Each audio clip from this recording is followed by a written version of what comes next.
Oi, pessoal, bom dia, boa tarde, boa noite, sejam todos bem-vindos. Estamos começando aqui mais uma aula. Estou apresentando para vocês o nosso novo exercício e essa já é então a nossa aula de correção, né? Eu vou mostrar aí a resolução, fazendo até aquela parte da análise que a gente aprendeu nas aulas anteriores. Então, eu basicamente deixei o mesmo modelo, a mesma estrutura, para a gente continuar praticando a mesma linha de raciocínio. Fiz algumas alterações de valores para a gente ver como isso acaba impactando, né, o resultado que é apresentado pela entidade, pela empresa num período. Vai ser só de um mês também, então a gente vai deixar de lado futuramente a análise horizontal. Então eu pedi de novo a análise vertical, liquidez, né, as mesmas que a gente aplicou na aula anterior. Então vamos fazer a leitura aqui e começar a resolução através, né, do nosso livro diário, que já está aqui também. Tá? Então depois eu vou publicar para vocês aí a resolução, vocês podem fazer, como eu já expliquei em aulas anteriores, tenta fazer primeiro, né, vai observando aí o exercício e eventual dúvida, acompanha essa resolução. O vídeo serve justamente para isso. Né? E a planilha para confirmar lá se conseguiu bater os mesmos valores, se o resultado é o mesmo e tudo mais. Então, no dia 3 de dezembro, a gente vai ter integralização do capital social por meio de depósito bancário no valor de 100 mil reais. Isso continua da mesma forma, né? O lançamento, de certa maneira, ele não muda. O que altera, eventualmente, são, então, os valores a serem registrados, tá? Então, aqui é a integralização do capital social, ou seja, o cumprimento ali, né, da promessa dos sócios de depositar esse dinheiro e deixar esse recurso à disposição da entidade. Então, a gente vai debitar o banco, creditar capital social, o valor é o mesmo, 100 mil reais, então permanece da mesma forma. Vocês podem, inclusive, usar a resolução anterior, né, caso queiram aí apagar os valores e os lançamentos mantêm, que vocês vão ver que a estrutura é a mesma. Em seguida, a gente vai ter, então, a contratação de um colaborador, aqui eu deixo, né, para o cargo de auxiliar administrativo, para ficar bem genérico, porque a gente não está entrando em muitas particularidades, né, não falamos aí de imposto de renda, não falamos de outros encargos que incidem, né, como, por exemplo, provisão de férias, provisão de 13º e outros aspectos, que acredito que essa parte ela não seja tão interessante para vocês, né, para o pessoal da contabilidade é necessário, mas é interessante que vocês entendam o conceito geral do que é a folha de pagamento, né, ou o registro de um colaborador da perspectiva do patrimônio, ou seja, o efeito que isso causa quando a gente cria para a própria entidade, para a própria empresa, uma despesa, né? Então, aqui o salário bruto agora é de 1.900, aí a gente vai fazer o cálculo do INSS no determinado momento. Então, mais uma vez, esse lançamento a gente vai pular por enquanto no livro diário para fazer o registro só no final do mês, entendendo que daí ocorreu tudo certinho, o colaborador trabalhou. Então, ali naquele momento onde a gente faz o fechamento da folha, é que haverá o registro contábil propriamente dito, né? Até esse presente momento aqui houve um ato administrativo que é a contratação. Agora resta saber se aquele trabalho vai ser executado, se o contrato vai continuar, né? Quais serão as obrigações geradas em decorrência dessa contratação aqui. No dia 5, então, a gente vai ter a compra de um veículo novamente, no valor agora de 24 mil reais, uma entrada de 5 mil e um restante parcelado em 10 vezes, com um intervalo de 30 dias cada. De novo, por que eu estou passando essa informação do tempo de intervalo, né? Porque quando a gente faz uma compra, uma aquisição, na perspectiva patrimonial, eu tenho que tomar cuidado com o seguinte: se esse recurso ele saiu à vista ali, né, se a compra foi inteiramente à vista, esse recurso vai ser deslocado ou sair diretamente do banco, ok. A gente já fez um lançamento assim, mas quando ele é parcelado, quando ele é uma compra a prazo, de certa forma, não só para veículo ou para qualquer aquisição, eu preciso considerar o tempo dessa aquisição. Então, se, por exemplo, aqui no caso são 10 parcelas, perdão, que eu vou ter com intervalo de 30 dias, vai dar aí os 12 meses que a gente já conversou sobre a questão do passivo circulante. Então, vai estar dentro das obrigações da entidade, que é o passivo, né? O passivo circulante mais especificamente, porque são as obrigações de curto prazo. Se passasse, por exemplo, se fossem 16 parcelas, se fossem 18, se fossem 20, 70, o que for, o que passa desses 12 meses iniciais, que é quando a gente vai fechar aqui o balanço, seria o dezembro de 2021, eu preciso separar essa informação, né? Então eu faria um registro um pouquinho diferente, tá? Então toma sempre esse cuidado para observar, porque a composição patrimonial depende do registro contábil adequado. E você tem que saber fazer essa leitura na hora de pegar o balanço na mão, né? Saber interpretar o que é o passivo circulante, o que é o passivo não circulante. Então, para fazer o débito e crédito, bem simples, né? Eu já expliquei isso para vocês em aulas anteriores também. A gente vai debitar o veículo no valor da aquisição. Né? Existem algumas metodologias que podem variar esse custo de aquisição, por exemplo, se é o caso de um veículo usado, o processo de registro de depreciação também pode ser alterado, mas aqui a gente está fazendo da forma mais simples, né? Então, no caso aqui do veículo, o valor total dele, 24 mil reais. E aí o crédito é sempre a origem, né, de onde saiu esse recurso para comprar esse veículo, para ter isso no patrimônio da empresa. Então eu vou creditar o banco no valor que foi à vista, porque a gente não está usando caixa físico, né, o cofre, enfim, né, dinheiro físico, apenas movimentação bancária. Crédito 5 mil no banco, que é a saída de 5 mil reais do banco, e crédito duplicados a pagar, eu estou chamando assim também para simplificar, veículo lá na conta do passivo circulante, ou seja, no balanço eu já sei que essa conta vai ficar lá, que é para isso que eu coloco essa observação entre parênteses aqui para vocês. Então a diferença dos dois, né, tem que somar, a soma dos dois, aliás, tem que dar o valor do veículo. Então observem que aqui, inclusive, eu deixo a mecânica aí para vocês observarem, a soma do débito vai dar os dois créditos, ou seja, 5 mil à vista, mais os 19 mil ali que a gente vai ter a prazo, né? Neste caso, como vai ser tudo de curto prazo, eu não preciso separar essa informação, então vai ficar os 19 mil em duplicatas a pagar. Em seguida, a gente vai ter a compra do imóvel, no valor aí de 40 mil reais à vista, então débito imóvel, 40 mil, crédito banco, 40 mil reais, tudo à vista, mais simples, mais fácil. Chegamos à compra de mercadorias para revenda, eu falei para vocês do ICMS, aqui a gente vai comprar 10 mil em mercadorias, o ICMS é considerado um imposto por dentro, então ele vai compor o valor da nota, isso na prática significa o quê? Eu vou pagar 10 mil e esses 10 mil não virão em mercadoria, eu estou pagando o imposto incluso aqui naquele montante total, tá bom? Tem que lembrar desse detalhe aí. Então, a primeira coisa que a gente vai fazer, né, de fato, é o cálculo. Eu vou pegar o valor da compra, aplicar a alíquota e destacar aqui, no caso, para mim, né, no registro contábil, o ICMS a recuperar, entendendo que ele tem essa prerrogativa, tá? É um pouco mais complexo que isso, né? Obviamente, tem as legislações estaduais, mas aqui é para a gente entender a mecânica do que seria esse imposto a recuperar, ou seja, o direito na perspectiva, né, da empresa de poder utilizar o crédito da compra para abater o débito da venda, né? Ou seja, o quanto ela teria que pagar, ela fala, olha, eu já paguei antes, então agora eu quero abater uma coisa pela outra. E aí a gente separa essa informação, porque o que de fato veio de estoque, que é o que eu vou revender depois, o custo do meu estoque, né, o custo da mercadoria vendida, vai ser apenas o valor do meu estoque aqui, então, R$ 8.300. O restante, esses 1.700, é o imposto que eu vou abater futuramente, mas do banco sempre vai sair o valor cheio, que é como se a gente pagasse um boleto no valor total da nota, né? O valor cheio ali de 10 mil, então. Em seguida, a gente vai fazer a venda da mercadoria, 15 mil reais, está aqui no exercício, o último lançamento desta primeira parte, né, antes de folha e outras apurações. 15 mil, ICMS incluso, eu já expliquei isso também, né, a alíquota de compra e venda está aqui embaixo, em caso de dúvida, tá? A gente não vai fazer pagamento, mas sempre vai utilizar as alíquotas de 17. O reconhecimento da receita, então, é aquela primeira parte, o cliente vai lá e faz o pagamento, então eu preciso observar, né? Ele fez esse pagamento à vista, ele fez esse pagamento a prazo, então, como foi à vista, eu vou debitar o banco, eu vou dizer, entrou esse dinheiro para o banco. E o crédito, ou seja, a origem desse lançamento, de onde é que veio esse dinheiro? Esse dinheiro veio da minha receita com venda de mercadoria. Né? Por que eu tenho que chamar assim? Porque a receita ela é tributada no Brasil, então eu vou aplicar justamente a alíquota sobre a receita, ok? Uma terminologia que acaba sendo um pouco relevante, né? E aí eu vou dar a baixa no estoque, que é entregar a mercadoria para o meu cliente, e na contabilidade a gente vai anotar quanto que custou essa mercadoria. Então eu vou debitar CMV, crédito, custo da mercadoria vendida, e crédito estoque, que é dar a baixa ali no razonete do estoque, ou no controle de estoque, dizendo, olha, eu vendi toda a mercadoria, então eu não tenho mais. Entrou por 8.300, custou 8.300, e agora eu vendi tudo isso por 15 mil reais. Então aí eu dou baixa no estoque e ao mesmo tempo registro que houve a entrada desta receita. Para o cálculo da despesa do imposto em si, do ICMS, a gente segue aquela mesma mecânica, né? Valor da venda vezes a alíquota, ICMS a pagar. Aqui eu estou considerando como se fosse uma operação interna, tanto na compra quanto na venda, tá? Então tem que tomar cuidado, porque essa legislação ela tem muitas particularidades, e aí às vezes você conhece um caso que é um pouco mais diferente, um pouco mais complexo, tá? Então, por exemplo, a empresa está aqui na região centro-oeste, ela vai fazer a compra, e essa compra ela vem lá do sudeste. Aí a mecânica já é um pouco diferente, depende do tipo de produto, depende da atividade da empresa, uma série de outros fatores. Então vamos imaginar que eu estou comprando na minha própria cidade e vendendo dentro da minha própria cidade com essa alíquota que é estabelecida no regulamento.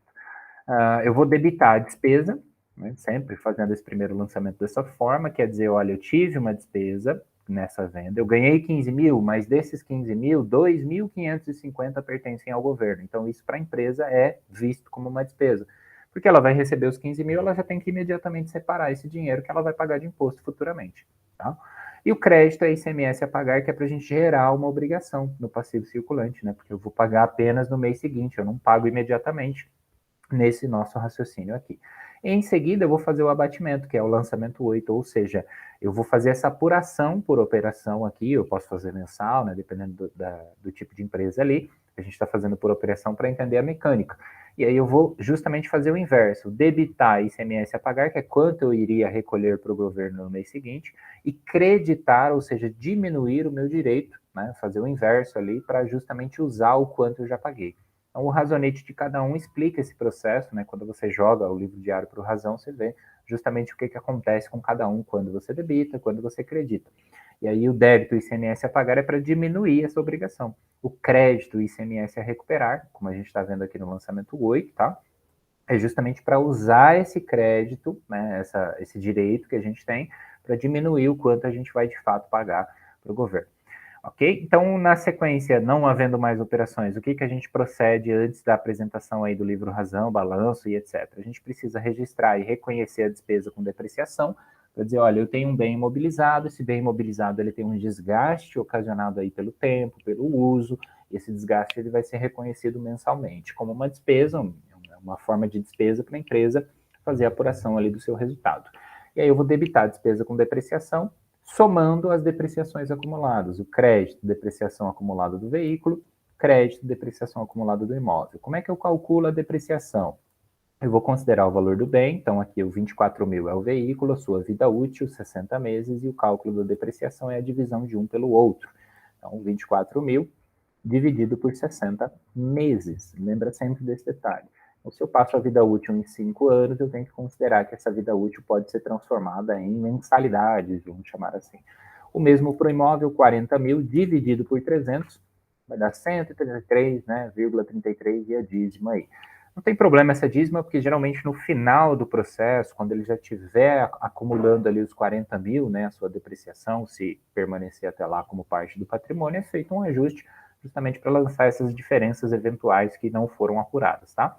Mas aqui a gente vai lançar esses 133 centavos.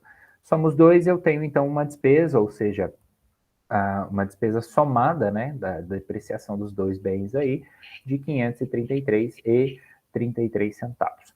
Bom, então em seguida a gente vai fazer o registro da folha de pagamento, ainda no livro diário, e aí eu preciso fazer o cálculo do INSS. Então a gente vem para cá. Eu deixei aqui de novo, tá? A tabelinha completa para vocês poderem visualizar e verem que a mecânica continua mesmo. Então, primeira coisa que eu faço, eu vou lá e olho qual é o salário base. Ah, o salário base é 1.900. Então ele vai encaixar nessa segunda faixa. E aí eu preciso fazer duas etapas, né? Como ele está na segunda faixa, eu vou fazer um cálculo de desconto da primeira e depois um cálculo de desconto da segunda, tá? A gente não passou para a terceira, para a quarta faixa, justamente porque daí existe, é possível que haja, na verdade, né, a incidência do imposto de renda retido na fonte. E aí tem que fazer o cálculo do imposto de renda retido na fonte também, tá? Caso surja essa dúvida aí, depois vocês me procuram, a gente faz um exemplo com essa característica. Então vamos lá. Primeira faixa, eu pego os 1.100, que é justamente a primeira, né, até 1.100, seria o salário mínimo, considerando aí, 7,5%, o desconto vai totalizar aqui, então, 82,50. Tá na segunda faixa, o que eu faço? Eu vou considerar que o salário é 1.900, mas que eu já descontei o que é relevante ali aos R$ 1.100. Então, a diferença disso seriam os 800, por isso que a alíquota é progressiva, eu vou aplicar os 9%. Então, o 9% é como se ele incidisse apenas sobre os 800. Esse raciocínio ele foi adaptado, né, na reforma tributária ali em 2019 para 2020, e ele segue a mesma mecânica do imposto de renda também, né? Progressiva por isso, porque daí quem ganha mais paga mais. E é interessante que a gente faça dessa forma o raciocínio justamente para visualizar qual é o montante a ser descontado, tá? Então, esses 800 é o que eu vou multiplicar pelos 9%. 9% de 800, eu vou chegar aos R$ 72. Aqui eu estou fazendo a mesma fórmula, tá? 1.900 menos 100 vezes 9,5. Soma os dois descontos, eu vou chegar a 154,50. Por que isso é importante? Porque eu tenho que considerar essa informação. Eu vou pagar para o meu colaborador 1.900, porém, como empresa, eu sou obrigada a fazer a retenção deste valor e recolher a parte que é devida ao INSS por parte do empregado. Eu já expliquei isso anteriormente também. Então, ao invés de dar o dinheiro todo e o colaborador vai lá, perdão, vai lá no INSS, tira uma guia e paga por conta própria, o governo sabe que isso não ia acontecer. E aí, o que ele faz? Ele obriga as empresas a recolherem em nome dos empregados. Então, neste caso aqui, a gente está pagando em nome dele, mas quem tem esse desconto é o empregado. Tá? Isso não é necessariamente aí uma despesa para a empresa, da perspectiva como é, por exemplo, o FGTS, que não desconta, mas encarece ali, aumenta, né, o custo da folha de pagamento. Então, a despesa total que a empresa vai ter com o salário, no sentido de folha de pagamento aqui, como só é um, seria 1.900. Lembrando que a gente não está trabalhando com o INSS patronal, né, a contribuição previdenciária patronal, que seriam aqueles 20 e pouquinho por cento, né, em relação à soma total da folha de pagamento, tá? Isso também varia muito de acordo com o regime tributário, de acordo com uma série de características ali, até mesmo a própria atividade da empresa. Então, para simplificar o raciocínio, a gente não está trabalhando com ele.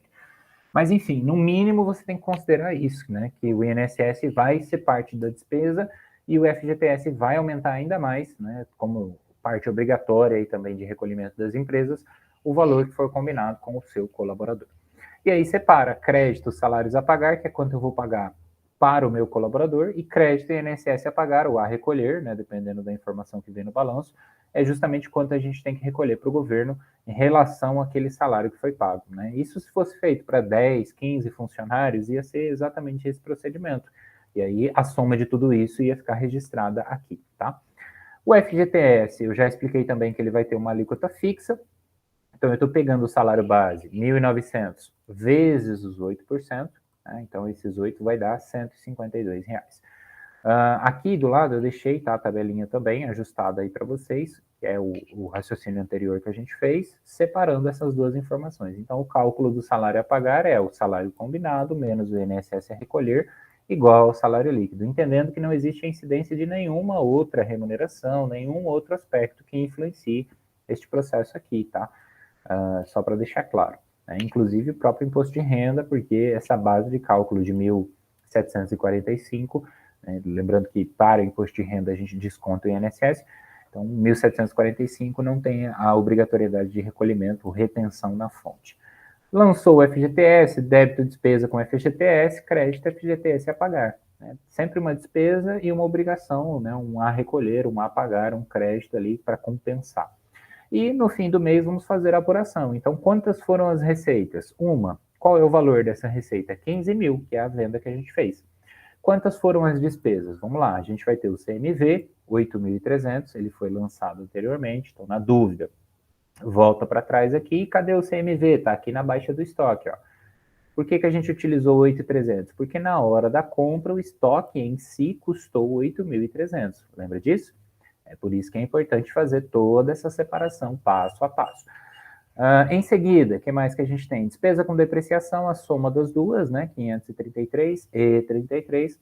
Despesa com ICMS, que é aquela despesa que a gente calculou na hora da venda, né? Considerando aí que a gente vai trabalhar com o valor cheio, porque uma parte foi paga na compra, uma parte foi paga na hora da venda. Então, esses 2.500 aqui calculados anteriormente também.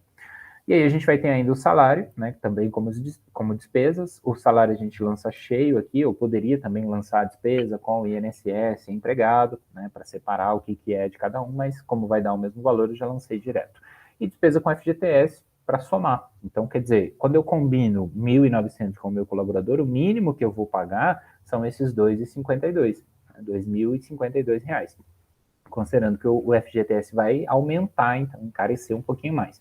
É só isso? Não, aí você considera, por exemplo, mais 20% sobre o total da folha, ou mais 21%, 22%, dependendo da atividade da empresa. Então, isso vai aumentando, né? Quanto mais colaboradores, mais características precisam ser observadas e assim sucessivamente.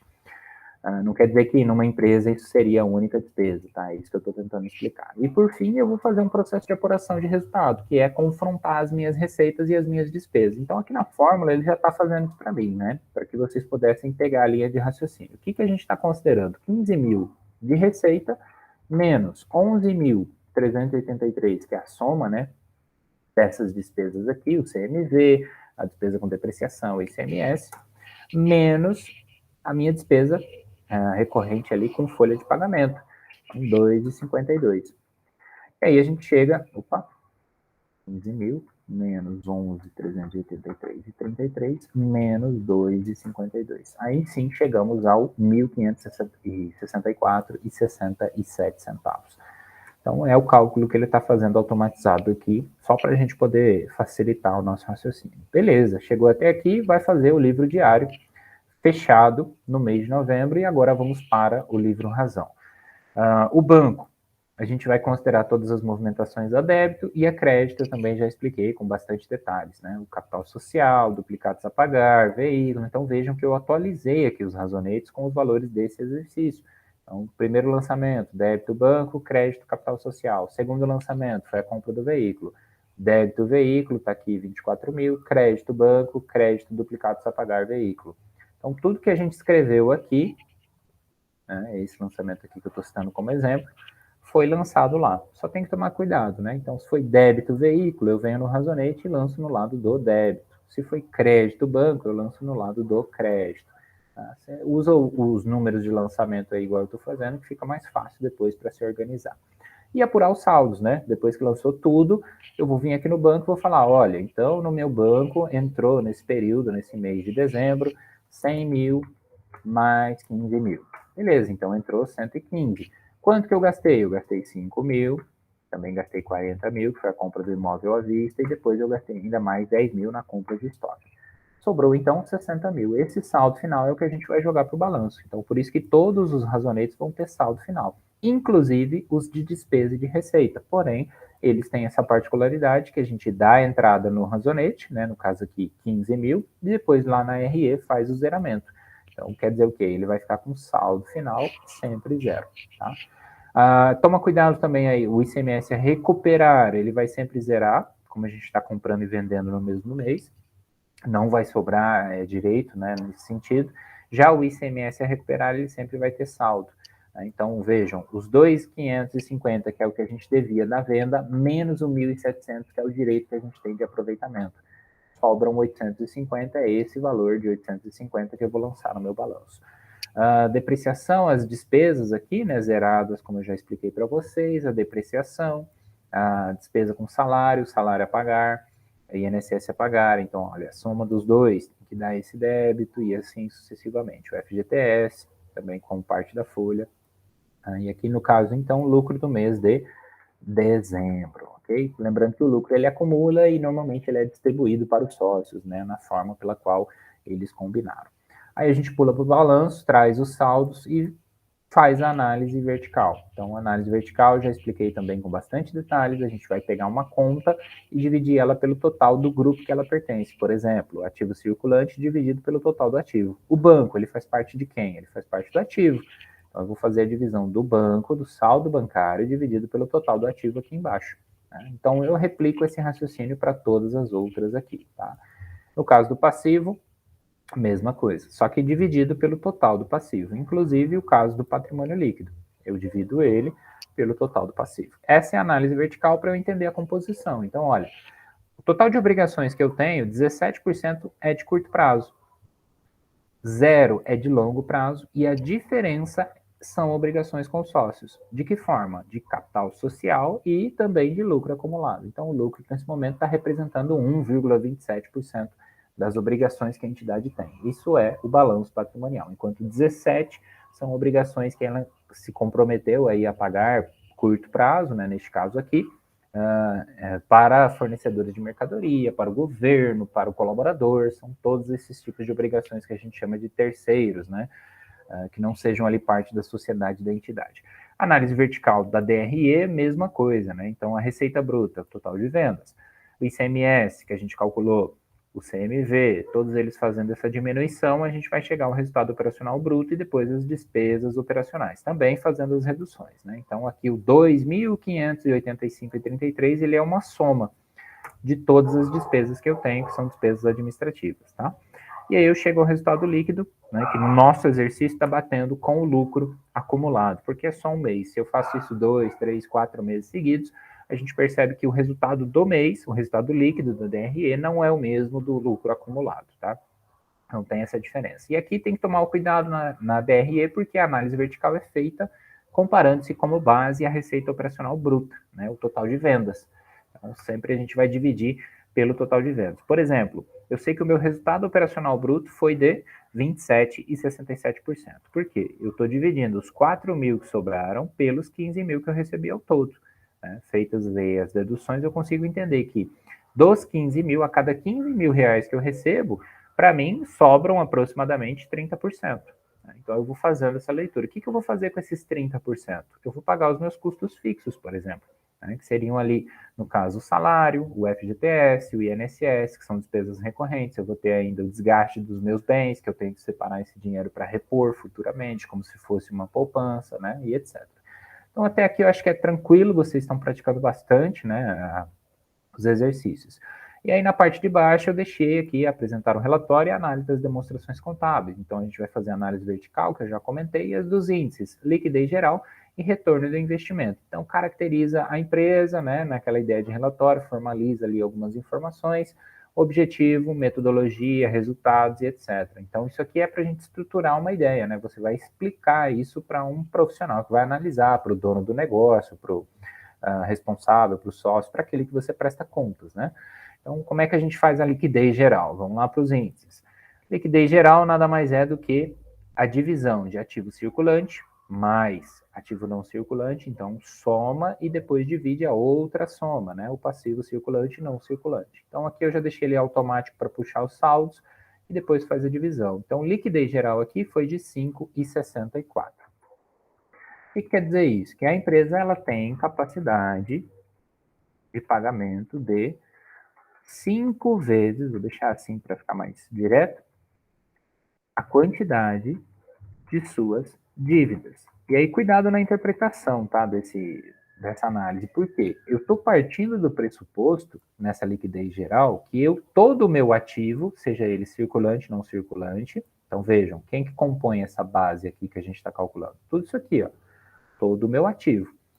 Ele seria transformado em dinheiro, né? E aí eu vou pagar todas as minhas dívidas, curto e longo prazo. Então é mais ou menos como se eu quisesse encerrar o negócio, por exemplo. Se eu fizesse isso, qual seria a minha capacidade de pagamento? Eu poderia pagar todas as dívidas que eu tenho 5 vezes. Eu pagaria uma, sobraria dinheiro. Eu pagaria outra, sobraria dinheiro. E assim sucessivamente até chegar aos 5,64 vezes.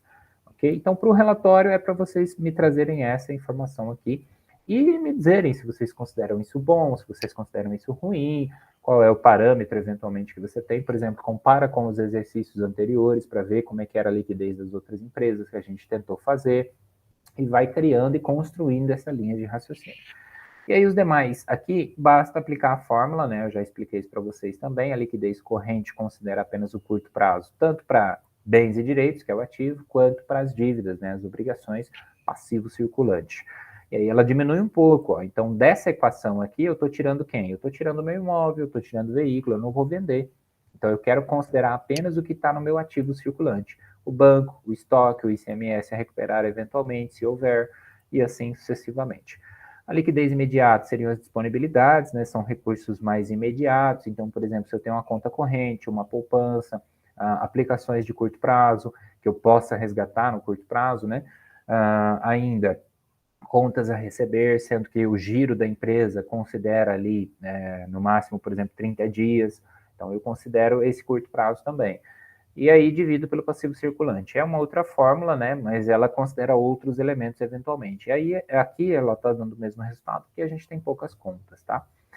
Liquidez seca, tirando o estoque, eu também já comentei sobre isso, né? Diminui o estoque para achar o subtotal. Aqui não faz diferença, porque o estoque é zerado, mas se tivesse sobrado mercadoria, a gente fala assim, não, vamos tirar o estoque da equação para ver quanto que a gente tem só de disponibilidade, né, de recursos que de fato dá para usar, sem esperar vender essa mercadoria para daí transformar isso em dinheiro e eventualmente pagar as dívidas.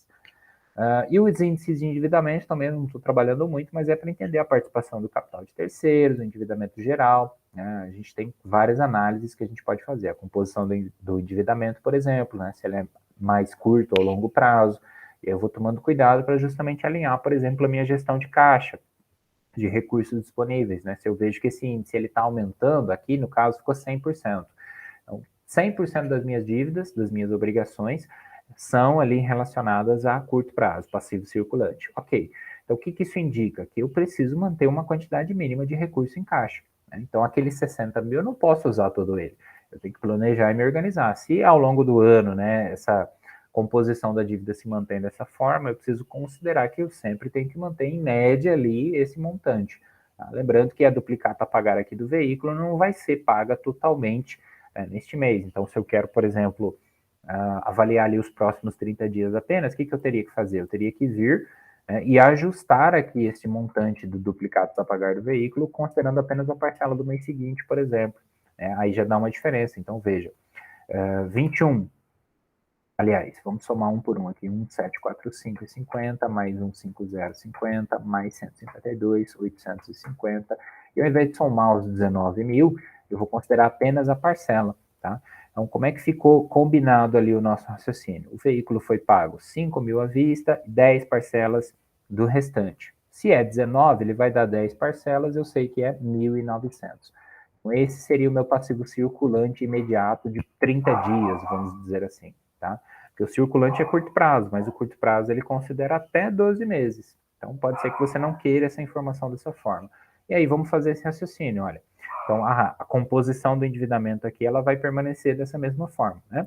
E aí, quando eu quero, por exemplo, analisar aqui a minha liquidez geral, ou a minha liquidez corrente, e eu quero levar em conta essa informação, então vamos partir do pressuposto aqui, 4.802, a gente vai pegar ali o ativo circulante, 60 mil, dividido por 4.802. Então, olha, a minha capacidade aumentou para 12 vezes o que eu devo. Né? Então, de curto para curtíssimo prazo, vamos falar assim, para não confundir, nos próximos 30 dias eu tenho 12 vezes a capacidade das minhas dívidas. Então, eu poderia pagar todo mundo, depois pagar de novo, depois pagar de novo, etc, etc, etc. Aqui do lado eu deixo as análises de rentabilidade, né, margem líquida, tá? Ajustei aqui a fórmula em virtude da configuração passada, expliquei para vocês que não estava dando certo, tá? Então, o lucro líquido dividido pelas vendas líquidas, o lucro líquido aí, a margem líquida tem sido de 12,57%, a rentabilidade do ativo, né? Todo o recurso que foi investido ali na empresa, transformado em bens e direitos, transformado em estoque, transformado ali em conjunto ativo, né, que funciona em prol da empresa, significa então que desses 123 mil reais, a gente está tendo um retorno de 1,27% ao mês. Tá? Considerando aí né, algumas aplicações, é um retorno razoável. Tá? Isso vai depender muito do negócio, né, vai depender de muitos fatores. Mas o que eu estou pedindo é esse retorno aqui, né, do investimento, que é o lucro líquido antes do imposto de renda, a gente não está apurando aqui imposto de renda pessoa jurídica, dividido pelo patrimônio líquido. Né? Por que a gente divide pelo patrimônio líquido, efetivamente? Por quê? Ativo menos passivo é igual a PL, ou patrimônio líquido. O que significa isso? Bens e direitos, pego tudo que eu tenho, positivo, vamos chamar assim, pago todas as minhas obrigações sem pagar os sócios, só com todos os terceiros ali que eu devo, que é o colaborador, que é o fornecedor de mercadoria, a conta de energia, o imposto do governo, etc. Sobra o patrimônio líquido. Então, aquilo que sobrou. E aí eu vou pegar o lucro justamente dividido por aquilo que sobra efetivamente para os sócios. E aí eu faço essa divisão para entender, olha, qual tem sido, né, aqui está inclusive liquidez geral, mas é para estar retorno do investimento. Deixa eu corrigir aqui antes que eu esqueça depois. Dê uma olhada aí na planilha anterior, para ver se não ficou errado, eu acredito que ficou errado também. O retorno do investimento tem sido de 1,54%. Tá? Então, é mais ou menos essa premissa que a gente está utilizando. E aí eu vou trazer isso para cá, né, que é a questão que eu estou apresentando aqui. Então, ele foi de 1,54. Então, quer dizer, eu vou lá e avalio. Por exemplo, se eu colocasse todo aquele montante de recursos numa poupança, quanto que eu teria de retorno? Eu teria lá o 0,05 mais uma taxa referencial que vai ser no máximo aí, sei lá, acho que 0,15, talvez, não sei como é que está agora. Então, isso daria aí um retorno, por exemplo, de 0,65. Então, comparando a esse retorno de 1% ao mês, né, seria já um retorno razoável. Isso vai dar acho que mais de 15% ao ano, né? Então, enfim, dependendo ali do tipo de investimento, da razoabilidade. Agora, vamos imaginar que o sócio ele esperava um retorno de 2%. Então, aí eu já sei que o meu lucro não está atendendo a expectativa. Né? Às vezes aí eu preciso considerar se eu vou ter que fazer um investimento maior, eu vou ter que um aporte maior de recursos para, sei lá, ter mais estoque, fazer mais comercialização, ou verificar eventualmente se as minhas despesas elas estão muito altas, e assim eu vou fazendo análise caso a caso, tá? Então esse 1,54 aqui representa, neste caso, só para dar um exemplo, vamos imaginar que o sócio queria 1%, né? Então representa retorno positivo, considerando o período analisado. Então, a perspectiva, né, o período que eu me refiro aqui seriam só os 30 dias. Né? Então, considerando o período de 30 dias. Para um primeiro mês de negócio ou outros aspectos. Agora, se eu já tenho uma base mais sólida, eu vejo que o retorno do investimento ao longo do ano todo foi de, sei lá, 3%. E aí, eventualmente, em dezembro, que deveria ser ali um acréscimo de vendas, eu tenho um retorno de 1,5%, que seria metade. Eu preciso analisar e ver o que aconteceu, né? Então, eu vou filtrando justamente com base no histórico da própria entidade, da própria empresa, as expectativas futuras dos sócios e etc. Então, cabe sempre ao gestor criar essas expectativas. E como que ele faz isso? A partir dessa análise, a partir destes resultados que eu estou apresentando para vocês. Então, a justificativa para isso aqui, ela pode ser muito variada. Né? Vai depender da informação que eu estou buscando, de acordo com a necessidade da questão que eu tenho que responder. E aí eu vou verificando sempre caso a caso, tá? Então tá aí a resolução, acho que ficou compreensível, né? Para não me delongar muito, ficar fácil de vocês assistirem, eventualmente mais de uma vez. E aí qualquer dúvida que surgirem ao longo do processo, vocês vão me procurando, a gente vai treinando juntos aí, tá bom? Obrigado mais uma vez pela paciência, encontro vocês na nossa próxima aula para a gente continuar falando um pouco mais então dessas demonstrações, os regimes de tributação e outros assuntos que são interessantes e relativos à administração de negócios, né, e fundamentalmente com a base de informação vindo da contabilidade. Beleza? Obrigado, bons estudos e até lá.